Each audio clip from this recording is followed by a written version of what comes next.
Yo la Big Mif, c'est le 0 degré, on est venu pour rafler les 15 cas. En attendant, on va aller voir la concurrence, l'équipage.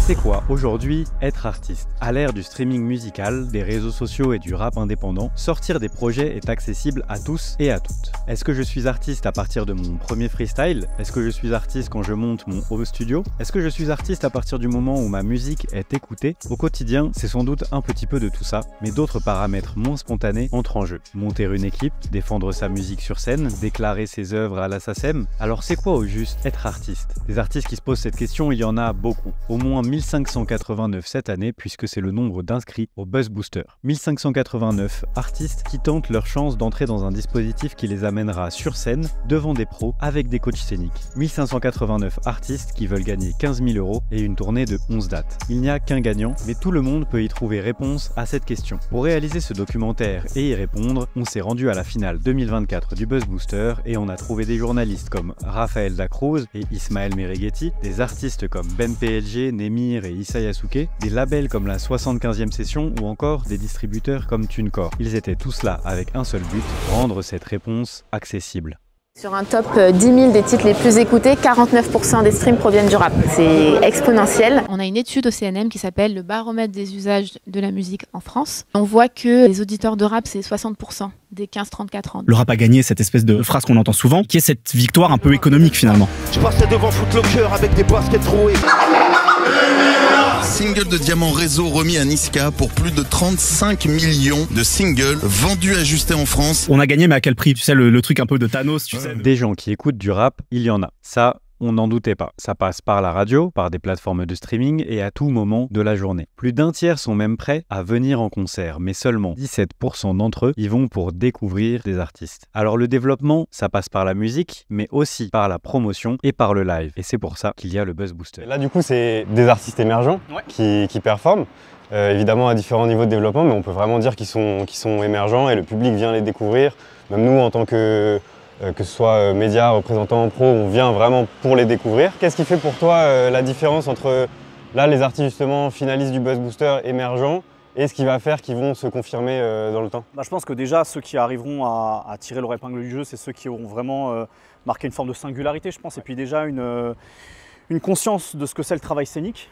Et donc à partir de là, pour celui ou celle qui va gagner, je pense que c'est que le début du travail, ça va demander encore plus de travail derrière. C'est toujours un peu compliqué ce genre de truc qui fait un peu compétition et tout, parce qu'on doit se préparer très vite, ça va très vite le set aussi et tout. Donc c'est pas exactement comme un concert normal, mais en tout cas on a donné tout ce qu'on avait, on avait bossé pour.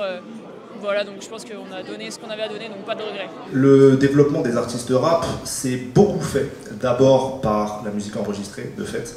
Le live venant souvent dans un deuxième temps.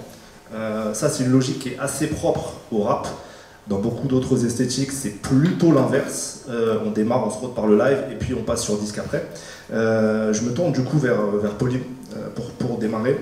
Qu'est-ce qui vient expliquer, selon toi, cette spécificité du rap? Est-ce qu'elle a toujours eu lieu? Est-ce qu'elle est toujours d'actualité? Voilà, où on en est par rapport à cette exception rap dont on parle. Donc le fait que ce soit un art, si tu veux, qui soit purement de base, j'ai envie de dire, vivant, oratoire et qui nécessite très peu finalement de matérialisation. C'est un art qui vient des quartiers, c'est un art qui vient de ceux qui expriment leurs difficultés, leur quotidien. Et au fur et à mesure des années, ça s'est étendu à, en fait, peu importe qui tu es, tu peux aussi utiliser cet art-là pour t'exprimer.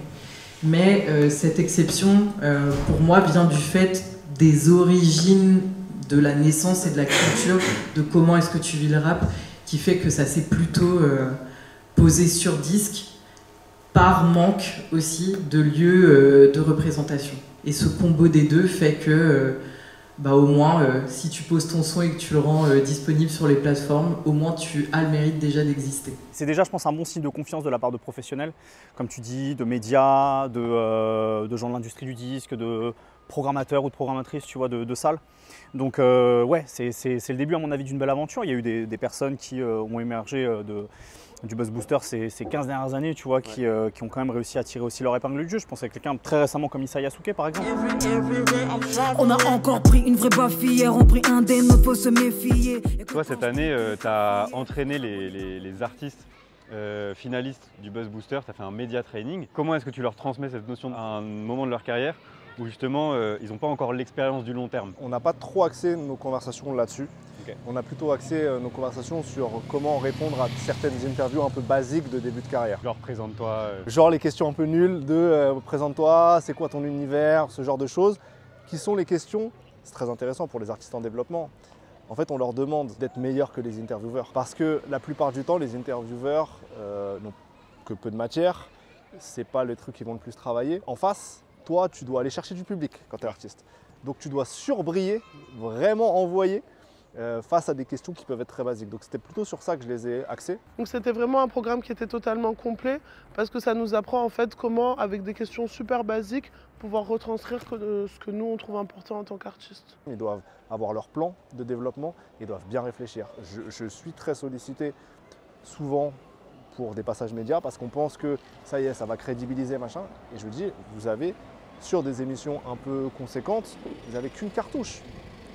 Je ne vais pas vous recevoir dans 6 mois. Ouais. Potentiellement même que l'année d'après, je ne peux même pas encore vous recevoir. Donc, il faut bien savoir si tu as envie de miser sur ce EP, sur ce truc, ok, libre à toi, vois avec tes équipes. Mais c'est une réflexion vraiment à prendre au sérieux, quoi. Est-ce que ça passe nécessairement par un attaché de presse? Comment est-ce que ça peut fonctionner? Ça passe pas forcément du tout par un attaché de presse. Je pense que les attachés de presse sont un des outils, mais c'est pas du tout l'outil essentiel. On cherche des RP là pour le projet justement. On sait qu'on a un public quand même qui est très très très jeune. On a essayé de voir quelle était la répartition homme-femme et c'est à peu près la même que la répartition globale. On a quasiment autant d'hommes que de femmes. Le problème c'est ce passage à ce qu'on appelle la professionnalisation. Ce moment où on se dit je peux faire de la musique mon métier, là il y a une déperdition par exemple de jeunes filles. Et c'est ce qui fait aussi en fait qu'on les trouve moins dans des nouveaux projets et que du coup elles vont moins solliciter des dispositifs d'accompagnement ou des aides pour se professionnaliser encore davantage. Et du coup c'est tout ce cercle vicieux là. Du coup nous on estime que c'est vraiment hyper important la représentation et c'est là-dessus qu'on travaille avec She Said So France. Et on parle beaucoup des hommes et les femmes. Au milieu de tout ça, on s'est posé la question, on a essayé de voir en termes de volumétrie ce que ça donnait en fait les femmes dans le rap. Et on voit que en termes de production, donc la production que je vous ai présentée tout à l'heure et en volumétrie globale, c'est 15% en fait de la production française. Et sur le top 10 000, 96% d'hommes quand même et 1% de femmes. Et ça, on a un gros travail à faire de ce côté-là. Et du coup, on s'est dit, bon, les 1%, qui sait? 5e position, Sheila.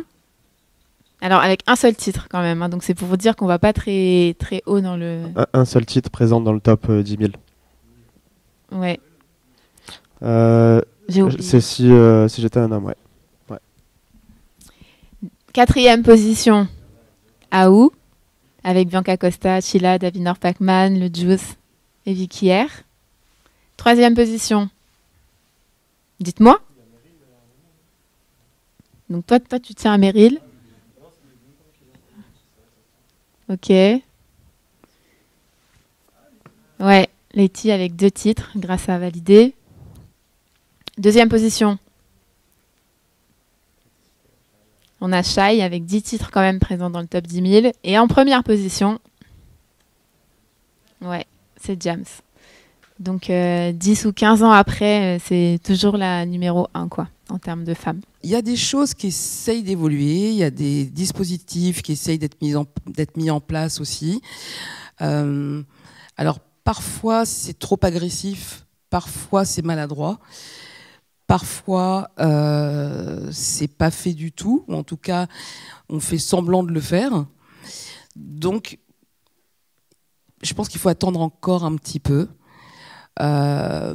Et de créer, on va dire, cet écosystème, ce nouvel écosystème avec plus de bienveillance, plus de discussion, plus de dialogue, plus de confiance.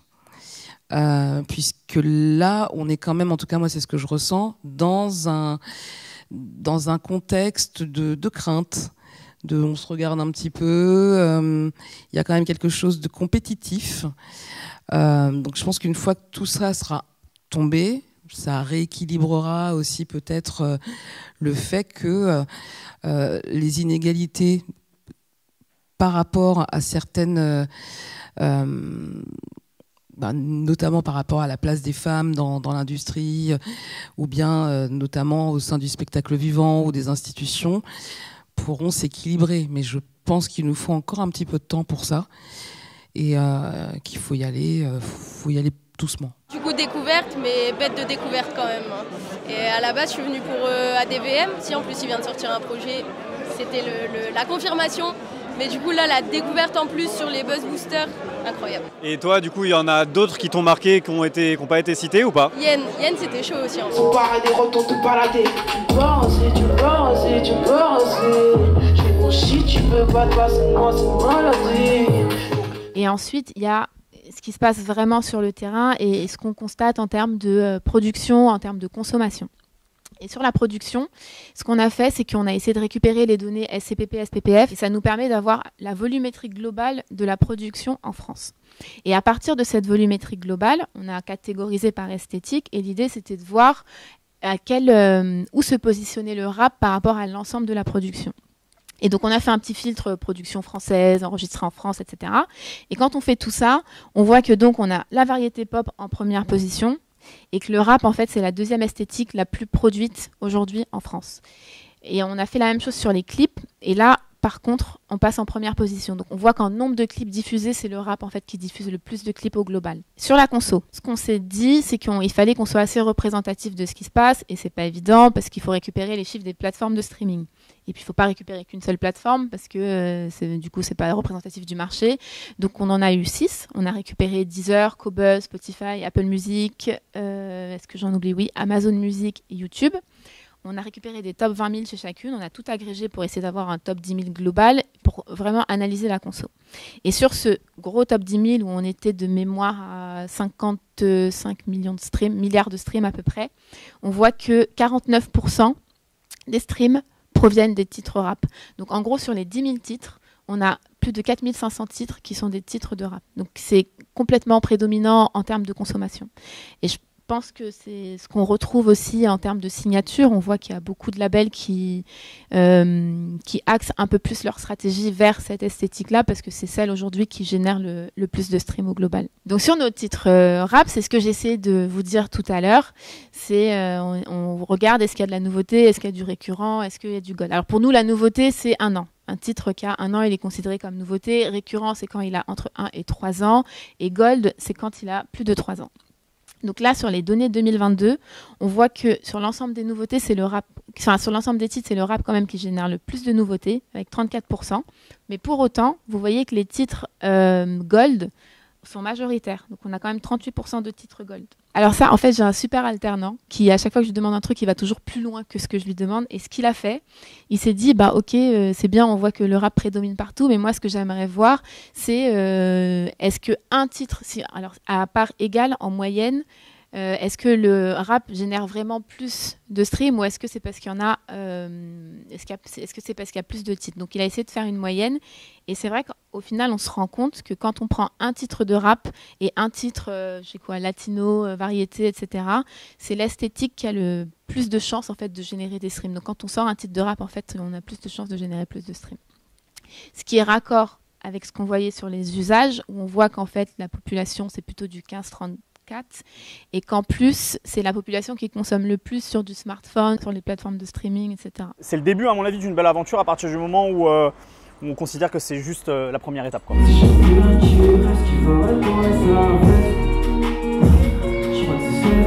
Alors voilà, tout le monde le dit, le rap a gagné. Mais comme on dit, plus d'argent, plus de problèmes, et désormais le rap doit se structurer. Pour répondre aux enjeux de représentation, pour laisser la place aux nouveaux talents, pour améliorer son sens de la scène, ça lui fait un point commun avec Rome, le rap ne s'est pas fait en un jour, et les artistes non plus.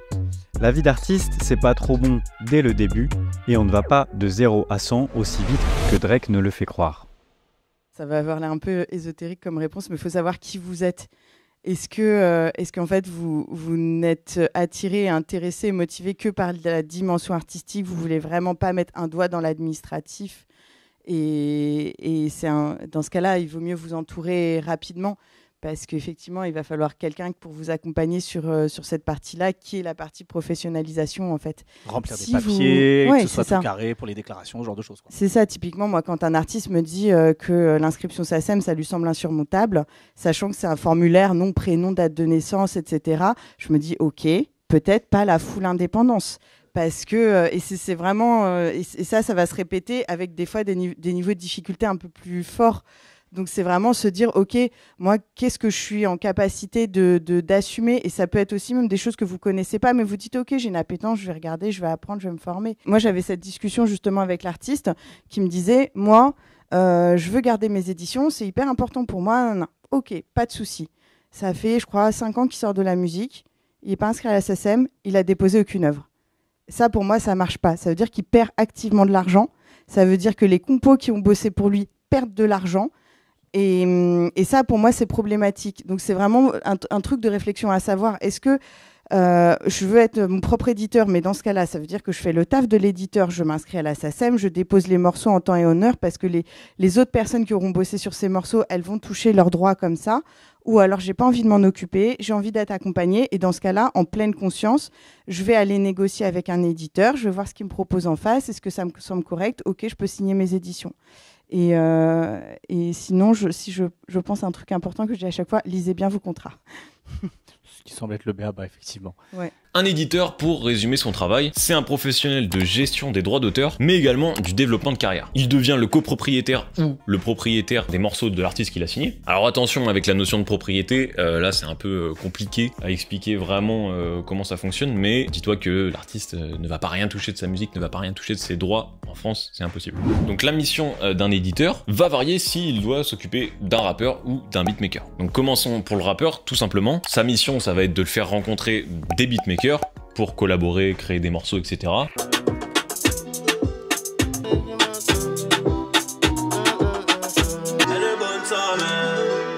Beatmakers qui sont souvent signés au sein du même label pour créer des connexions. Et l'éditeur aussi pour le rappeur va s'occuper de payer les sessions studio et parfois il peut même participer à certains frais sur la réalisation des clips. En gros, quand vous êtes artiste, votre musique, vous avez deux assets, deux biens fondamentaux qui sont les masters et les éditions. Et ces deux éléments-là peuvent être cédés, donc les masters à un producteur et les éditions à un éditeur. Il va investir sur votre projet et il va réaliser un certain nombre de missions, de tâches, en contrepartie de quoi il sera propriétaire de vos éditions. Quand tu as créé une œuvre chez toi dans ta chambre, tu sais que si tu la déposes, eh ben, elle va être protégée. Que ce soit dans un bar, que ce soit dans un restaurant ou peu importe, dans un lieu public, en fait, il est important quand même de rémunérer les créateurs de musique parce que sinon, il n'y a pas de musique en fait derrière. Concrètement, ce que ça veut dire, c'est que l'éditeur se rémunère d'autres choses, mais principalement sur les revenus SACEM. Ce que vous toucherez en SACEM, j'ultra caricature, c'est un peu plus subtil que ça, mais il en touchera la moitié. En très caricaturé. C'est juste important de se dire que vous pouvez, en tant qu'artiste, être votre propre éditeur et votre propre producteur. Enfin, dites-vous pas, oh putain, il faut quelqu'un pour faire tout ça. Voilà. En gros, pour la gloire, c'est l'éditeur de BNPLG et c'est le producteur de BNPLG. Enfin, c'est nous-mêmes. Donc il faut peut-être l'avoir en tête que c'est pas nécessairement quelqu'un d'une tierce personne qui ait fait ça pendant 10 ans. S'inscrire à la SACEM, c'est très simple, et déposer des œuvres aussi, quoi. Enfin, si par flemme les gens le font pas, c'est juste dommage pour eux en vrai, quoi. Enfin, t'as pas besoin, je trouve, dans un premier temps, t'as pas du tout besoin d'être accompagné pour ça, quoi. En tout cas, quand c'est juste déposer légalement tes œuvres et les protéger, t'as besoin de personne, quoi. Et ça, tu peux le faire tout seul dans ta chambre. Il faut pas. Qui fait de la musique ici, Qui est inscrit à la SACEM? Inscrivez-vous. Moi, c'est la moitié de mes revenus. Et en plus, surtout, tu sais jamais, quoi, tu vois. Un jour, peut-être que si jamais t'avais pas été inscrit, tu vas perdre beaucoup d'oseille. Quand j'étais au tout début, j'avais pas sorti un EP encore. J'ai eu la chance de faire 2 fois la première partie d'NTM. Une fois au stade Pierre-Mauroy et une fois à la Roque à le Luxembourg. Et j'étais inscrit à la SACEM. Et j'ai pris 3500 balles. Voilà. Comme c'était de la musique diffusée en live, du coup, tu avais touché des droits dessus. En gros, quand tu tournes, 5,5% de la billetterie, je crois, ou un truc comme ça. Bref, en gros... Bref, vu que c'était une salle hyper huge, mais en gros, et je faisais tous les morceaux avec Martin, et on a pris chacun 3000 balles, un truc comme ça, tu vois. Juste en 2 dates de concert, quoi. Des dates d'ailleurs payées de la merde, mais en fait, au final, quand tu sais ça, ben, ça veut dire qu'en gros, si demain on te propose une première partie dans un Zénith, tu l'as fait. Mais c'est con, mais si j'avais pas été inscrit à la SACEM, et j'aurais pu ne pas l'être à cette époque-là, bah... On aurait perdu grave d'oseille, quoi. Parce que la SACEM est la seule à traiter plus de 250 000 milliards de data par an de plus en plus rapidement pour rémunérer plus de 390 000 créateurs et éditeurs dans le monde. Depuis plusieurs années, la SACEM est leader dans la collecte des droits avec des taux de gestion de plus en plus réduits. Elle est aussi la première société à avoir signé avec les nouveaux acteurs qui diffusent du contenu culturel comme YouTube, Facebook ou Netflix, et avec ceux qui développent de nouveaux modes d'exploitation ou de création comme les outils d'intelligence artificielle. Vous gardez en tête qu'il faut faire ça, c'est très important, il faut s'entourer, si on ne sait pas faire, il faut peut-être avoir un avocat ou en tout cas quelqu'un qui sait bien lire. Au bout d'un moment, il faudra forcément un avocat, mais il ne faut pas se... Comment dire ? Il y a des gens, en gros, ils lisent ou ils entendent des gens qui disent il faut faire toutes ces étapes et du coup ils ont tendance à les faire trop tôt. Il ne faut pas les faire trop tôt, il faut juste savoir qu'il faut les faire et les faire au bon moment parce que sinon tu te mets dans une matrice trop entrepreneuriale alors que t'es même pas à jour sur ce que tu veux faire artistiquement. Et moi j'ai déjà vu des artistes qui étaient hyper carrés mais bon, si ta musique a été éclat, j'en ai rien à foutre. Donc, et vraiment, c'est des artistes, désolé mais des artistes très forts pour aller chercher une subvention. Super. Mais viens, on fait un EP qui va intéresser les gens plutôt que de savoir que tu vas rentrer dans tes frais, tu vois. Donc c'est très important, mais je pense qu'il faut... C'est peut-être aussi ce truc-là de l'entourage, parce qu'évidemment, on crache pas sur une subvention, mais il faut savoir quand bien timer les choses. Donc une asso, c'est très bien au début. Ça permet de faire des logs de matos pour un clip, ça permet de faire X ou Y choses. Et pour moi, le côté entreprise...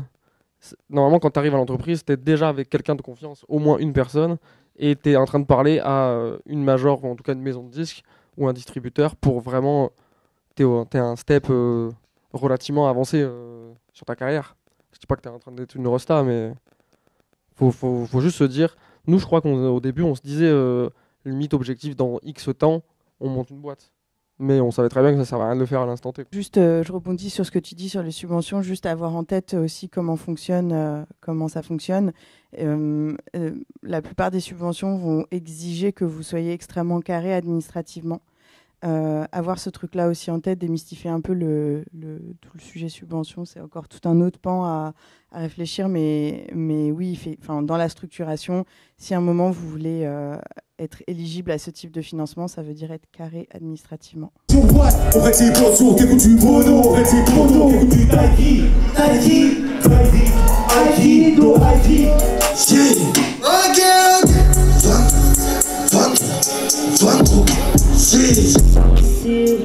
Proche l'impression, loin de tout, je suis en mission.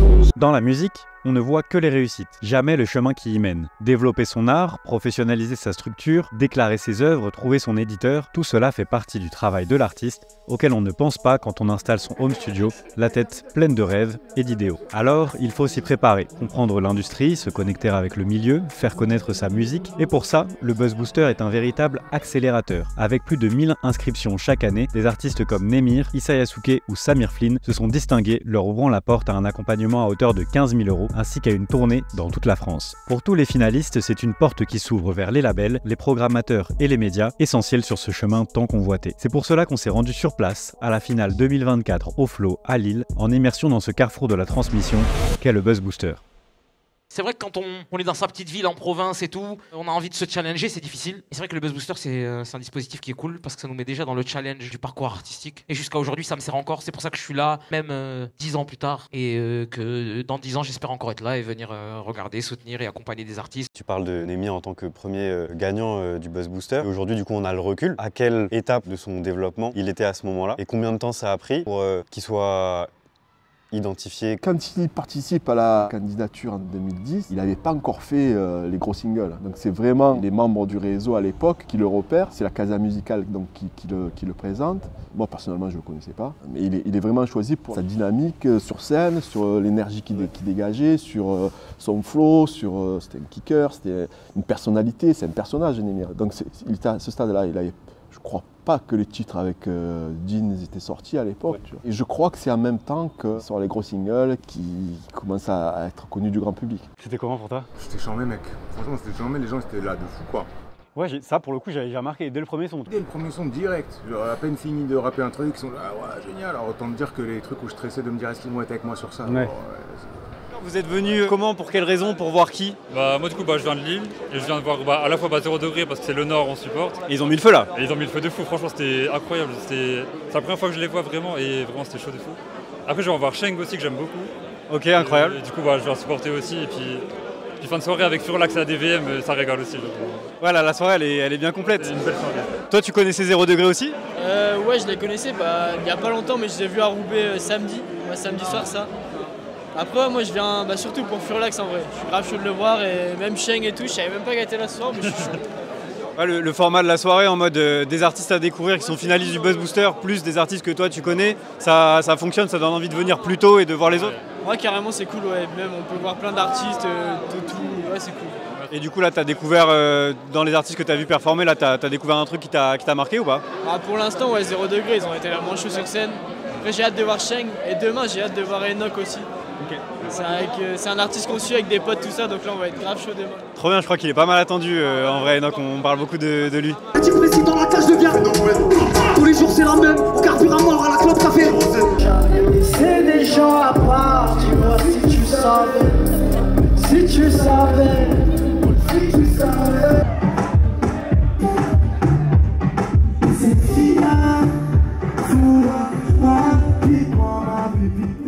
Je venais avec ma casquette aussi de chercheur en sciences sociales pour apporter aussi quelques mises en perspective historiques, quelques données chiffrées ou conceptuelles et c'était vraiment très riche. Moi je vois vraiment le dispositif Buzz Booster comme quelque chose qui aujourd'hui a su se pérenniser et s'institutionnaliser. Les rencontres auxquelles on participe aujourd'hui, elles sont vraiment la matérialisation de ça. Ça fait 15 ans que le dispositif existe et je me souviens, parce que je travaillais déjà sur le hip-hop et le rap à l'époque, quand le dispositif a émergé, à la toute fin des années 2000, début 2010, il s'agissait vraiment de répondre à, on va dire, une urgence dans l'accès des musiciens et des musiciennes rap aux scènes, aux festivals. Il y avait vraiment un manque criant à la fois quantitatif et à la fois qualitatif sur quels artistes étaient représentés sur ces scènes. Et donc c'est une initiative de fédération d'acteurs régionaux qui était et qui est une première en fait à cette échelle-là dans l'histoire du rap en France. Et c'est vraiment chouette de se dire que 15 ans après, non seulement le dispositif s'est maintenu, mais qu'il a su aussi s'enrichir, se solidifier, proposer des rencontres professionnelles autour. Pour moi, l'aventure elle commence en 2009 où je croise lors de rencontres à l'époque du ministère de la Jeunesse où je venais raconter un peu l'histoire de la franchise parce que je suis le directeur de la franchise à Marseille, donc c'est une salle de concert qui a ouvert en 96, spécialisée dans le rap, c'est un lieu institutionnel.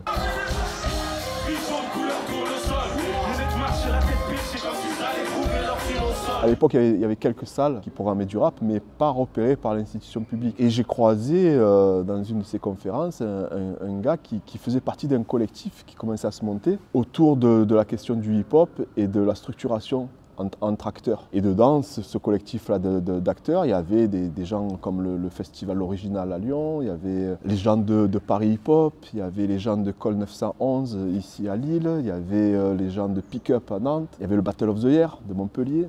C'était que des structures qui n'avaient pas de lieu. Et moi, il m'a invité juste pour échanger sur la question du rap et la question aussi du rapport à l'institution publique. Donc c'est comme ça que moi, je commence à intégrer ce collectif-là. Pas de moyens financiers pour travailler réellement. Hein. En fait, l'idée, c'était au départ de trouver des moyens d'échanger des artistes émergents pour faire des premières parties, des têtes d'affiche de ces festivals-là. Puis moi, j'ai apporté un peu mon expérience de la relation à l'institution publique, puisqu'on était labellisé à l'époque, c'était les labels Café Musique. C'était l'ancêtre des scènes de musique actuelles. Cet acronyme pour scènes de musiques actuelles résonne comme un système unique au monde et qu'on nous envie. Mais aussi une exception en danger, aussi précieuse que coûteuse, parfois un peu dépassé, mais essentiel à la musique en France. Et donc j'ai un peu apporté mon expérience et du coup on a réfléchi à comment vraiment structurer un projet collectif. C'est vrai que c'était pluridisciplinaire. Donc ça couvrait tous les champs du hip-hop. Hein. Il y avait des gens de la danse, hein. Il y avait des gens du graffiti à Paris. Il y avait aussi la Casa Musicale, je crois, à Perpignan à l'époque aussi déjà. Bref, donc on a commencé à réfléchir à structurer ça. Et puis, pour moi, arrivait l'aventure à Marseille de capitale européenne de la culture. Et en préfiguration de cette année de célébration de capitale européenne, il y avait des appels à projets. Et moi, j'ai proposé de monter des dossiers de subvention pour qu'on se réunisse à Marseille. Et j'ai proposé par la suite d'accueillir la première finale nationale à Marseille de Buzz Booster. Et on avait mis de côté un peu le graffiti et la danse, c'est vrai, hein, parce que c'était plus simple, déjà pour moi, hein, puis pour avancer concrètement sur un sujet au moins. Et donc on a fait la première finale nationale du Buzz Booster à Marseille en 2013, après que en 2010 et 2011, 2012 aussi, je crois bien, il y avait déjà eu des finales, mais sans structuration réelle, sans moyens financiers, les artistes pas tous payés. Voilà, c'était les prémices, on va dire, hein, avant 2013. 2013, ça a vraiment été un moment où voilà, on a structuré ça de façon, on va dire, un peu plus organisée au niveau national. Qu'est-ce que ça te fait là de venir juger les finalistes de cette année? Pas mal de pression, honnêtement, parce que tu as quand même quelque part un pouvoir en fait, sur le sort d'un ou d'une artiste. Et ça met un peu la pression parce que déjà la première partie de soirée qui s'est déroulée hier, c'était quelque chose. Je me suis pris quelques claques. T'as pris une claque sur qui notamment? 0 degré. Mais il y en a eu d'autres hein, où j'ai passé de très bons moments. Même je me suis surprise, notamment l'hyperpop, c'est pas un truc que j'écoute. Mais Sheng, elle m'a eu. Elle était forte sur scène. Ouais. L'énergie qui se dégage, je trouve qu'on comprend son projet aussi, sa musique. On rentre facilement dedans, je trouve qu'elle t'invite dans son univers, elle a bien réussi à faire ça, je trouve. Qu'est-ce que tu m'as, qu'est-ce que tu m'as, qu'est-ce que tu m'as, qu'est-ce que tu m'as, qu'est-ce que tu m'as, qu'est-ce que tu m'as, qu'est-ce que tu m'as, qu'est-ce que tu m'as. Donc là, le format de cette année, il est particulier, il est sur plusieurs jours. Est-ce que tu peux me parler justement de ce changement, à la fois du but et simplement de comment ça se passe en 2024? Bah, du coup, en 2024, en effet, c'est un gros changement pour Buzz Booster et c'était aussi un gros défi pour le Flow, du coup. C'est que justement, historiquement, finale nationale Buzz Booster, c'était un accueil à partir du vendredi, des temps de rencontre entre groupes et professionnels et la finale le samedi sur un one-shot où on voyait les 10-11 groupes sur une seule soirée. Pour plein de raisons, des envies de renouvellement, mais aussi pour répondre à une commande du ministère de la Culture qui était d'organiser un peu des rencontres professionnelles sur les enjeux de l'accompagnement rap en France. On a fait ce choix, ce pari, on verra si on le garde, on fera un bilan, etc., de tenter le format qui est un peu plus classique de festival professionnel presque, de partir sur un format en semaine, sur 2 à 3 jours, avec du coup des rencontres en journée et les concerts étalés sur 2 soirées. Et du coup, pour travailler encore cette dynamique, on a tenté d'inviter aussi d'autres artistes, pas liés au Buzz Booster, mais des artistes qu'on avait envie de défendre, en tout cas sur l'axe ADVM, Ziné, Chien, où on sait que c'est des projets qualitatifs, où on sait que c'est des projets qui sont pareils, en train d'évoluer, qui sont sur une voie ascendante. On va dire c'est pas des gens qui ont déjà percé, c'est une voie d'évolution. C'est l'étape d'après par rapport aux finalistes. C'est tout ça qu'on a voulu mettre en place.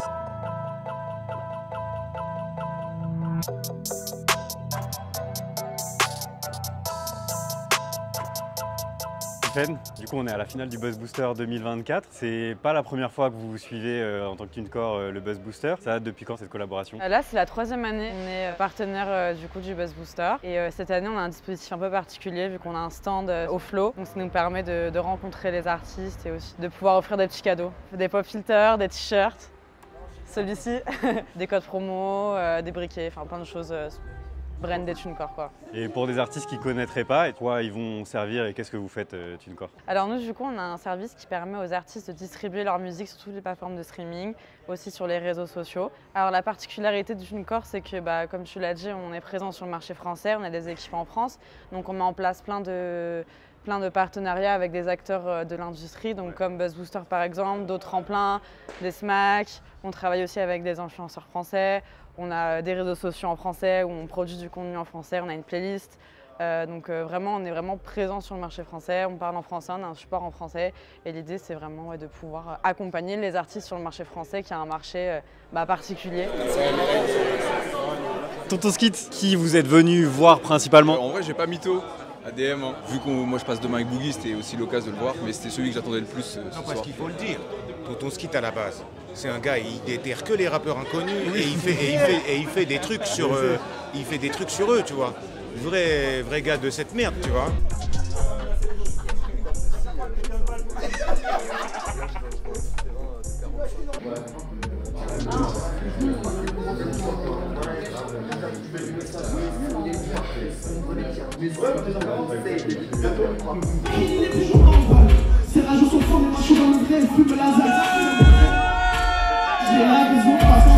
Je vois plus j'écoute la couleur de ma peau. Plus les chansons créées, plus ça m'apaise.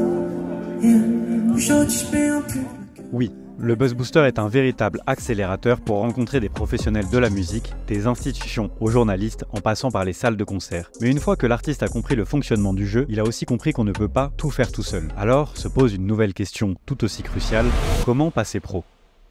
Si moi je suis artiste, est-ce que je peux prendre n'importe quel poteau qui est sympa et qui m'aime bien pour bosser avec moi? C'est là où ça devient un peu tricky. Il faut se faire confiance, il faut savoir que tu vaux le coup et que tu vas le faire, mais si quelqu'un te dit qu'un morceau est moins bien qu'un autre, et que c'est quelqu'un qui t'a confiance, justement, parce qu'il a fait ses preuves, ou qu'elle a fait ses preuves dans ta relation de travail et de confiance avec elle, il faut pas négliger ces choses-là, quoi. Genre, après ça devient juste de l'entêtement et un peu de la bêtise, et aussi le problème de beaucoup d'artistes, c'est des égos surdimensionnés, et c'est aussi très mauvais.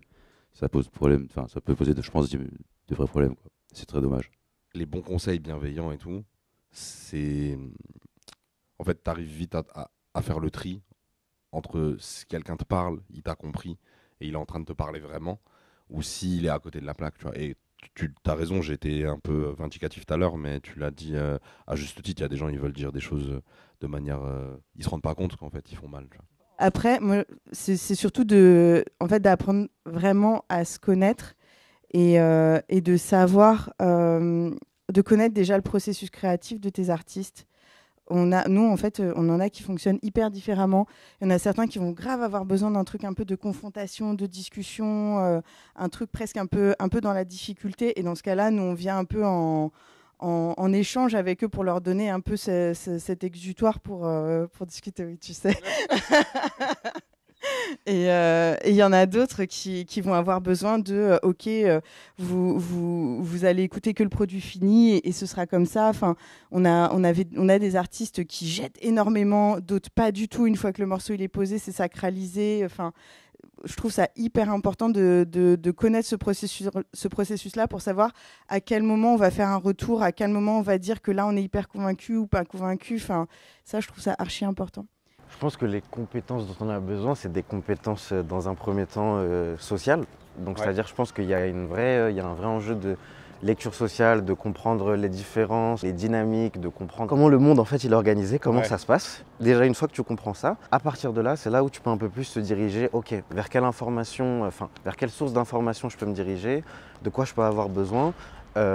Et en fait, cette information-là, ensuite, quand tu la recevras, elle sera reçue dans de meilleures conditions parce qu'il y aura un taf au préalable où tu te crées un petit peu un petit environnement où c'est dans ces conditions-là où je peux vraiment en fait avoir toutes les clés de compréhension, quoi, tu vois. Donc pour moi, c'est vraiment ça l'enjeu principal, c'est de comprendre, c'est de se renseigner, comme je le disais, tu vois, un peu plus tôt. Et voilà, c'est ça.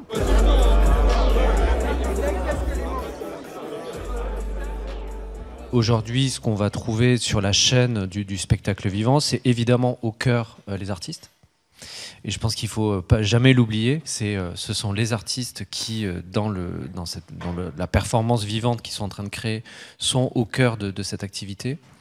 Autour, si on va en cercle concentrique, il y a évidemment, il y en a qui sont présents ici aujourd'hui, des techniciens et des techniciennes, des techniciens son, des techniciens lumière. Il y a des gens qui sont à la régie, régie d'accueil, régie de spectacle, régie de salle. On va trouver également toutes les personnes qui travaillent dans ces lieux, qui sont à la production, à l'administration, à la direction de ces salles ou dans les questions ou dans l'accueil. On va trouver aussi toutes les personnes qui travaillent autour des artistes. Le management, je pense qu'on aura l'occasion d'en parler. Enfin, moi, je souhaite vraiment qu'on puisse parler de ça parce que je pense que c'est un sujet important aujourd'hui, notamment dans le rap. le management d'artistes, les équipes qui font aussi le booking, donc celles qui vont permettre aux artistes de pouvoir trouver des dates. Vu qu'on parlait spectacle vivant, ça inclut également la danse, le théâtre, donc il y aurait aussi tous ces métiers dont on est peut-être moins spécialiste, parce que là on est plus un panel musique actuelle, plus sur les métiers de la musique. Je pense qu'Olivier, en effet, tu as un peu fait le tour. Il y a même d'autres profils dans le beatmaking qui sont importants. On a fait une session sur le mix avec un mixeur du coup, donc qui est carrément un métier différent, tu vois. Mais ça part du principe que créativement c'est aussi très intéressant, tu vois, aujourd'hui dans le processus de création d'albums. Le mix peut avoir une patte importante pour la direction artistique d'un artiste. On était là dans le cadre du Buzz Booster. Le projet Sonar que j'ai monté, ça a pour but de créer des moments comme ça avec des compositeurs, compositrices qui viennent sur 3 heures rencontrer des intervenants comme Murer qui lui produit principalement Ben PLG. À 3 sur le parking, fait des doigts devant un petit canon.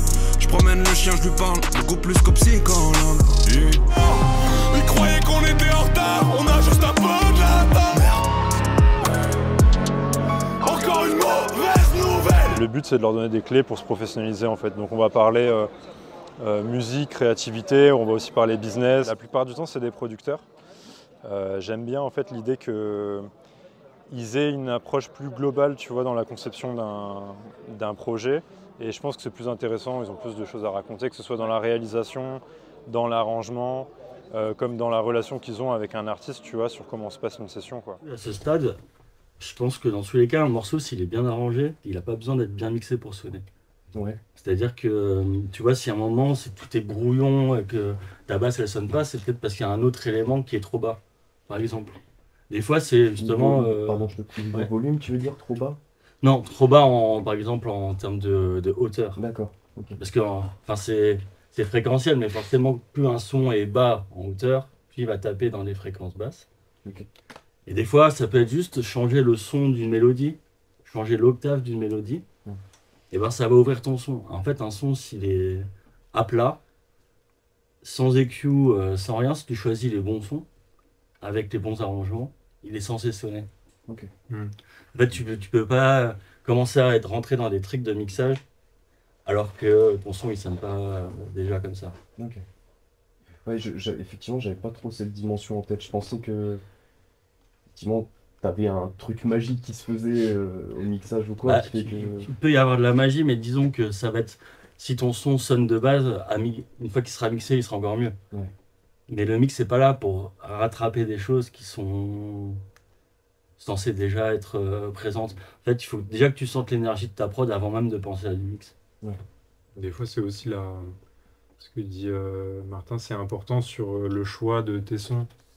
Tu vois, les drums, c'est plus intéressant de passer 4 heures à trouver le bon pack qui va sonner directement, parce qu'aujourd'hui, à la différence de quelques années, c'était plus compliqué, mais aujourd'hui, il y a vraiment des kits qui sont hyper bien produits. Et derrière, du coup, tu n'auras pas forcément besoin de mettre beaucoup d'effets dessus. C'est plus intéressant de le faire dans ce sens que dans l'autre. Ouais. Parce que, comme le dit Martin, ouais, le choix des sons, c'est même 90% du travail, quoi. Il y a un vrai travail d'accompagnement artistique qui s'opère beaucoup sur les artistes-interprètes, mais très peu sur l'aspect compositeur-compositrice. Et je me suis dit, Sonar, ça peut être un bon angle pour allier les deux et essayer de soutenir en fait ce genre de pratique, tu vois, qu'on revoit un peu moins dans les SMAC, quoi. Ce qu'on voit là, c'est des banques que j'avais et je me suis créé des presets dessus. Et là, Muir, par exemple, c'est des one-shots et je me suis fait des presets avec. Donc là, on sort de la prod, mais c'est pas grave. Et donc là, je me suis fait un son. Là, si je mets un petit...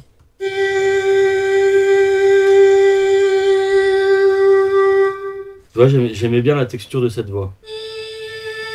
Parce qu'elle bouge un peu. Tu vois, là, ici. Revient, mais je pourrais utiliser le sampler de Logic, tu vois, ou n'importe quel sampler qui te permet de boucler, par exemple, tu vois. Et en fait, maintenant, je me retrouve avec un truc. Alors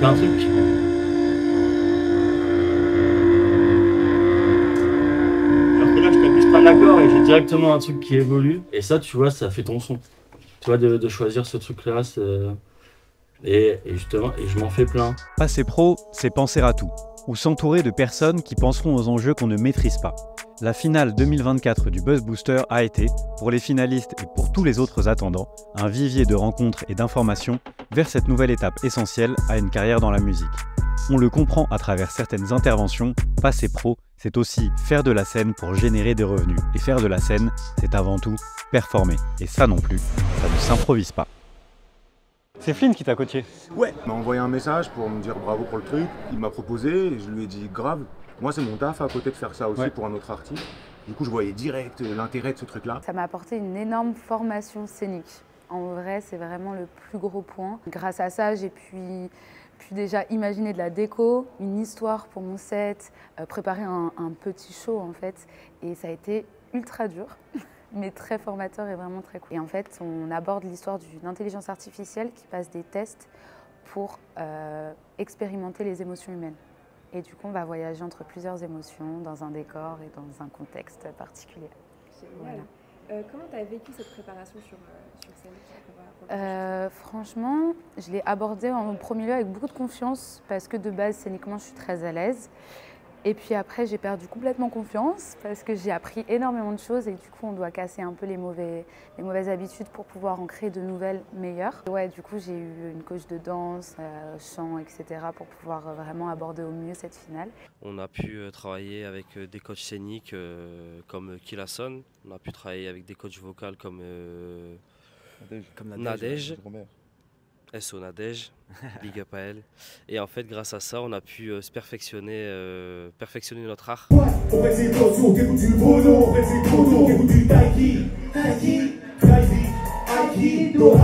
L'équipage, le nord, on va leur montrer vite fait le nord c'est comment. Et yo Lille, vous êtes chaud? T'es pas sérieux, elle est sceptique, je bosse pas, si t'as pas mieux, prends toutes tes clics, je bosse pas. J'ai trop la haine, donc j'ai tombé la tout. M'en fous si tu m'aimes, c'est pas un problème, mais moi je préfère les sous. J'ai trop la haine, donc j'ai tombé la tout. Je m'en fous si tu m'aimes, c'est pas un problème, mais moi je préfère les sous. En dehors de ce type de dispositif, Buzz Booster ou autre, j'ai travaillé, je disais, les premiers game, à l'époque c'était Koba, mais après il y avait quoi, il y avait Meryl aussi, 2020, et après il y a eu beaucoup. Et franchement il y a quasi, connu et pas connu, une centaine d'artistes avec qui j'ai taffé, je pense. J'ai appris beaucoup de choses en très peu de temps. J'ai eu l'occasion en fait de faire plein de connaissances. Mon DJ actuel et mon coach scénique actuel, c'est des personnes qui sont issues du Buzz Booster. J'ai été énormément soutenue, que ce soit par Guillaume Gontier de la Cartonnerie, Bresnol et Olivier Litterland du Noumatrouf. Donc en 3 mois, en fait, j'ai eu vraiment l'occasion de redécouvrir ma musique et prendre conscience de moi et confiance sur mon show aussi. Après les plus connus, oui, il y a SDM à l'époque, Zola. Je lève ta vie à la mort à la vie, parce que tu fais pour la vie et refus.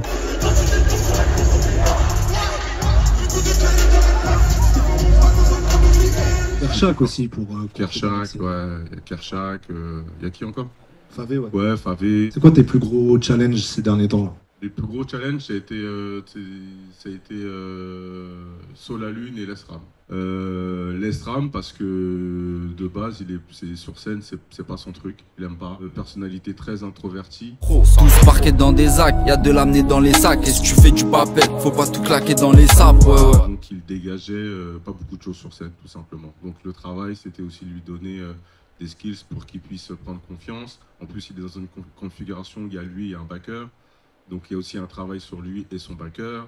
Ensuite, et un autre personnage, par exemple Solalune, c'était aussi un gros challenge parce que c'était très compliqué. De base, il aime pas le live, il aime pas le monde et il ne parle pas sur scène. Donc c'est tout un concept. Ses premiers shows, il y a 1 an et demi, c'était Nouveau Casino. Après, il a fait la Cigale. Ensuite, il a fait l'Olympia. Et là, il a fait le Zénith. Et là, je suis fier de ce projet parce que c'est peut-être l'un des projets les plus compliqués. Et puis, il y a eu quand même des étapes de passer où quand tu bosses avec un artiste et après que tu vois qu'il prend plaisir et qu'il a pris quand même une certaine ampleur et que j'ai essayé de respecter son personnage. Comme je disais tout à l'heure, il dit 3 mots maintenant. Avant, il parlait pas, maintenant, il dit 3 mots sur scène. C'est joué, il a une certaine morphologie, il a une présence et une silhouette précise et une façon de se mouvoir sur scène qui est particulière. Donc, c'était de respecter ça Et voilà, moi, avec les affinités que j'ai avec la danse, le travail du corps est hyper important. Oui, l'aiguille, est-ce qui elle a envie d'être, comment elle veut le développer? En fait, si elle est elle-même, elle pourra changer 4 fois de direction artistique, elle absorbera toujours en digérant. Est-ce que la démocratisation ces dernières années des moyens de production aussi, pour faire du rap, au studio rapide, etc., fait que c'est beaucoup plus accessible de commencer par le phonographique plutôt que de trouver des scènes? Ah bah totalement. C'est-à-dire que c'est pour ça vraiment que j'ai combiné les deux. C'est que et on le voit, tu vois, dans l'évolution des programmations artistiques, et je pense que c'est un sujet qu'on sera amené à développer un peu encore davantage derrière, mais c'est quand même assez récent. Moi je dirais, je sais pas si je devais mettre un nombre d'années, je dirais 6 ans, que tu vois vraiment une émergence des artistes rap intégrés, des programmations type, comme le nom l'indique, rock en scène.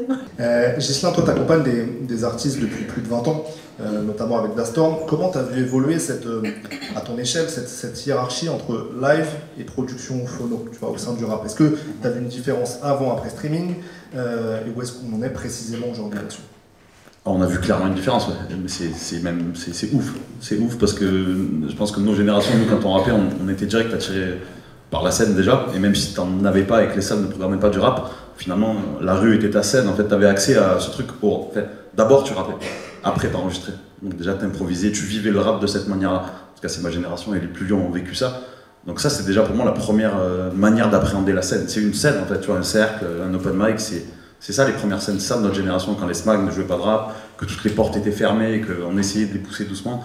La réalité, c'est ça. Après, effectivement, c'est plus facile d'enregistrer un titre aujourd'hui. Tu le sors en 2 secondes, tu vas sur TuneCore, DistroKid, t'es rapidement visible et t'existes, effectivement. Mais va trouver une date, va trouver une scène. Qui va te faire jouer? Qu'est-ce que tu vaux? Combien de gens tu ramènes? Donc les SMAG vont faire leur taf en local, vont programmer des groupes locaux, mais après, comment tu te développes? Donc finalement, effectivement, l'arrivée du streaming te permet d'exister. En travaillant, le marketing et tout ce qui s'ensuit te permet d'exister d'une certaine manière. Mais après, moi, je pense qu'on va en reparler essentiellement, mais même aujourd'hui avec le streaming, cette explosion des artistes qui arrivent à vivre de la musique sans faire de tournée et sans faire de live, moi, ce que je considère encore aujourd'hui, c'est que c'est quand même le premier moyen de te rémunérer, d'aller chercher une intermittence et d'être professionnel de la musique, et d'avoir juste le temps de pouvoir créer dans de bonnes conditions.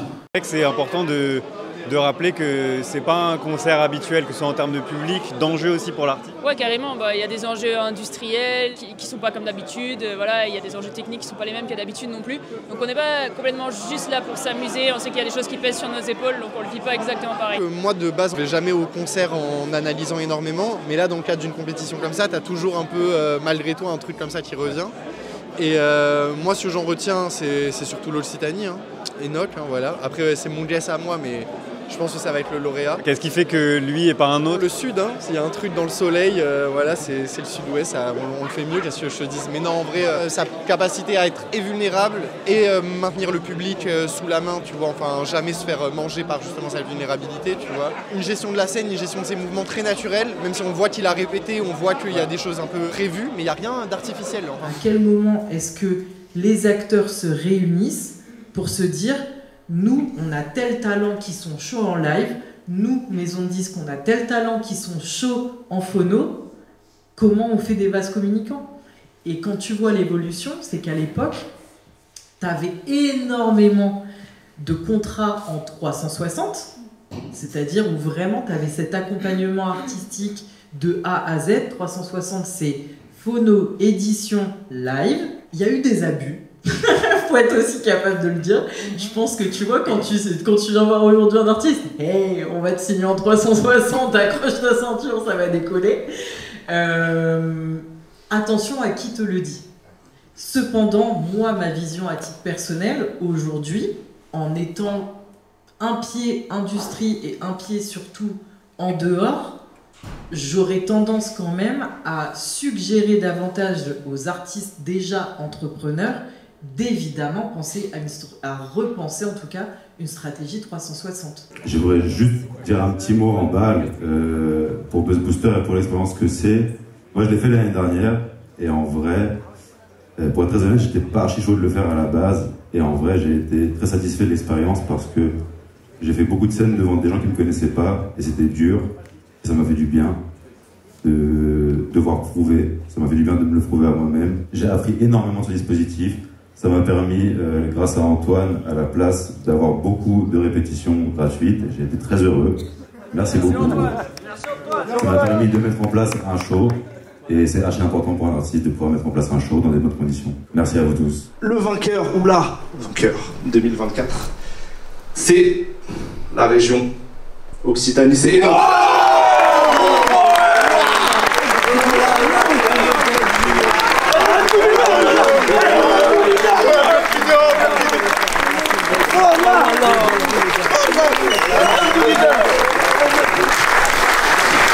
Ben gros, ça reste à la maison. L'Occitanie le fait mieux. Merci, hein. Merci pour avoir représenté ça comme il faut.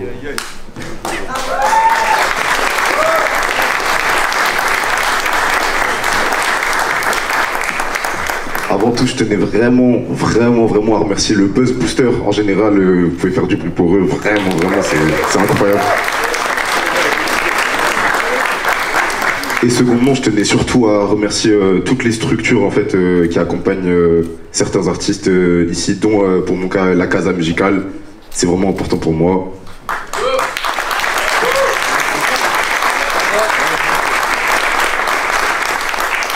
Mais surtout, je tenais à remercier tous mes frères qui sont venus avec moi pendant toute cette période-là. Franchement, depuis Perpignan. Voilà, je suis...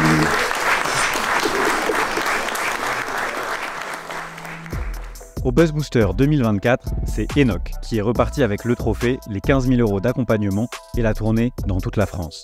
Mais chaque lauréat repart avec un nouveau réseau professionnel, une compréhension plus complète de l'industrie musicale, une appréhension plus spectaculaire de la performance scénique, un discours mieux travaillé pour se présenter aux médias. Aujourd'hui, être artiste, c'est plus que faire du son. Aujourd'hui, pour percer, il faut plus que rapper. Analyser, comprendre, s'entourer, se former, se développer, se structurer. Dans les coulisses, toutes ces actions sont essentielles. Et en début de parcours, participer au Buzz Booster, c'est s'assurer d'avancer vers la prochaine étape. Alors, ce n'est que le début, mais il faut s'y mettre.